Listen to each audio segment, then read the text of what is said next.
Belum kita melihat begitu ya tren dari EBT di tanah air yang mana saat ini pemerintah sepertinya terlihat berfokus pada electric vehicle dan juga hal yang berkaitan dengan energi listrik. Tapi sebelum ke sana, sebelumnya juga kita pahami bahwa pemerintah juga sempat berfokus pada bahan bakar gas. Mengapa BBG ini seperti dilompati langsung ke energi listrik seakan-akan memang BBG ini tidak lagi menjadi fokus dari pemerintah. Silakan Pak Joko.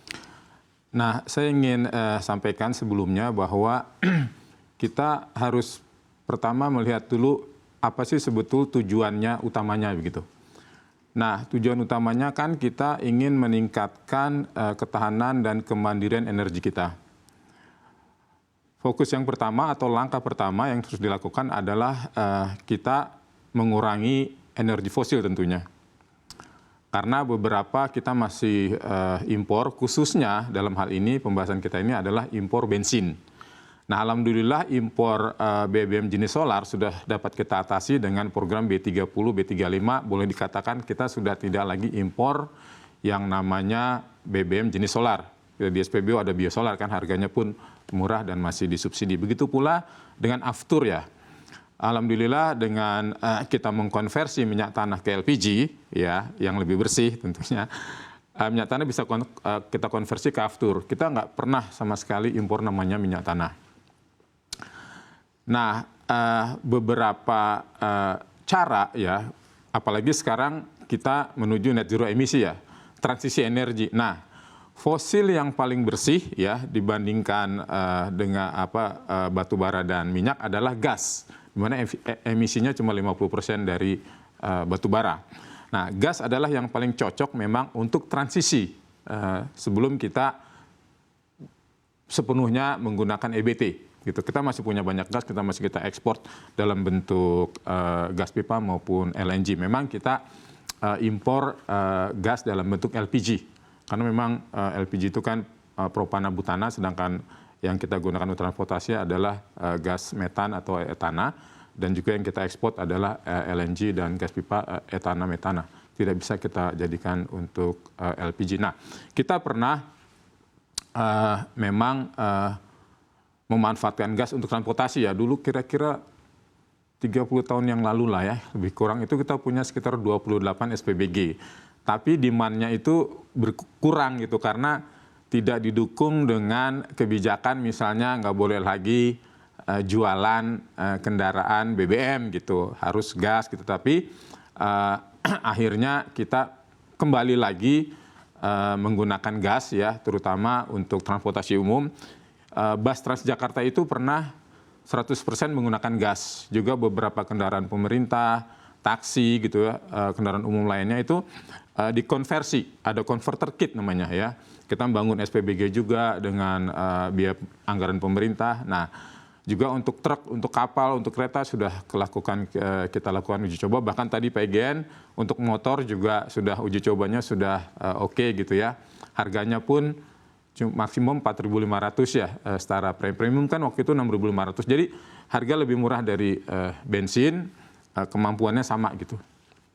Oke, baik Pak Joko. Terkait demand yang rendah, yang mana hasil dari evaluasi perjalanan penerapan BBG di tanah air begitu ya, Anda sebutkan ada 28 SPBG yang juga sudah terbangun. Nah, kalau kita bicara terkait regulasi yang tentunya juga disiapkan oleh pemerintah dalam meningkatkan demand, regulasi seperti apa hal tersebut Pak Joko?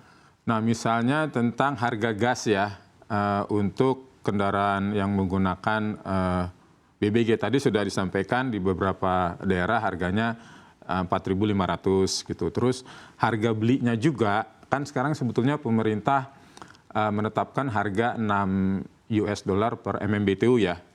Nah, tapi untuk BBG ini kan di bawah itu gitu, di bawah 5 dolar bahkan ya harganya. Itu juga kebijakan yang bisa mendukung. Kemudian pemerintah juga sekarang infrastruktur ya, baik itu infrastruktur transmisi pipa gas sekarang dari Semarang Cirebon itu udah biaya pemerintah, juga nanti dari kawasan khusus Semangke ke Dumai itu juga nanti rencananya dalam waktu ke depan dibiayai oleh pemerintah juga. Juga distribusi gas untuk rumah tangga itu juga dari pemerintah. Jadi infrastruktur gas juga sudah mulai dibiayai oleh pemerintah, harga gas juga affordability dalam hari ini gitu ya. Karena kan salah satu faktor untuk ketahanan energi itu indeksnya itu adalah harga masih ditetapkan pemerintah, baik di hulu maupun untuk di konsumennya gitu. Jadi itu beberapa kebijakan yang termasuk alokasinya tentunya ya, yang bisa mendukung pemanfaatan gas ini sebagai transisi energi ini bisa dimanfaatkan sebelum kita sepenuhnya nanti di 2060 banyak menggunakan EBT. Oke, dengan regulasinya nantinya sudah disiapkan oleh pemerintah, lalu juga berdampak pada demand yang mulai terjadi peningkatan, ketersediaan stoknya seperti apa gas di tanah air kita, Pak Joko? Nah, sebetulnya gas cukup banyak ya. Nah, untuk wilayah-wilayah yang dilalui pipa gas ataupun sumber gas itu memang cocok digunakan gas misalnya untuk memasak, untuk industri, untuk PLN, juga untuk transportasi tentunya.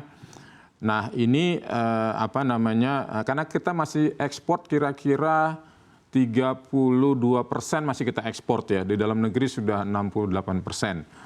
Nah, masalahnya adalah infrastrukturnya, memang ini cukup mahal begitu ya infrastrukturnya, dan demand dalam artian mobil dan motornya tadi Pak Egen sudah uji coba bisa pakai tabung gitu. Nah, ini tinggal diurus saja perizinannya, safety-nya, juga produsennya gitu. Karena kadang-kadang ada misalnya Vespa kita konversi. Nah, apakah pemilik merek Vespa ini kalau dikonversi itu kadang-kadang suka kurang mengizinkan, termasuk kereta api waktu itu kan.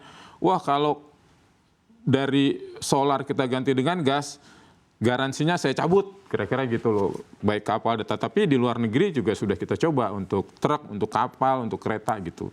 Jadi kebijakan ataupun kerjasama ataupun regulasi yang diperlukan untuk mendukung ini memang mesti ditegaskan gitu. Jadi ada map gitu, artinya wilayah-wilayah yang dekat dengan sumber gas, baik itu dilalui pipa ataupun memang sumber gasnya itu bisa dikembangkan gas di situ sebagai transisi. Teman daerah-daerah yang jauh itu kan bisa juga dengan EV, dengan biofuel, dengan sekarang ada lagi hidrogen gitu ya.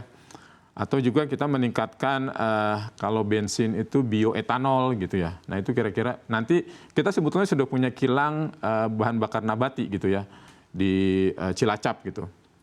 Itu ada bioaftur, ada biogasolin, bahan bakunya 100% menggunakan sawit. Cuman memang harganya jadi lebih mahal dari pertalit gitu ya. Nah, mungkin strateginya bisa dirubah. Bahan bakar nabati ini awalnya untuk menggantikan Pertamax Turbo misalnya, karena ini lebih murah sedikit dari Pertamax Turbo. Pertamax Turbo kan sekarang harganya berapa, 15.350 sampai 15.500. Nah, bensin sawit ini harganya 15.000, jadi udah lebih murah kan, dan pasti karena kualitasnya juga lebih bagus, emisinya juga sedikit sekali begitu, sehingga dan segmen masyarakatnya juga sudah ada, karena ini untuk golongan yang mampu kan. Golongan mampu kan ingin hidup lebih bersih gitu ya, harga nggak ada masalah gitu, apalagi ini lebih murah. Sumber pasokan kita ada, kita tidak import gitu kan. Kilang kita sudah punya gitu.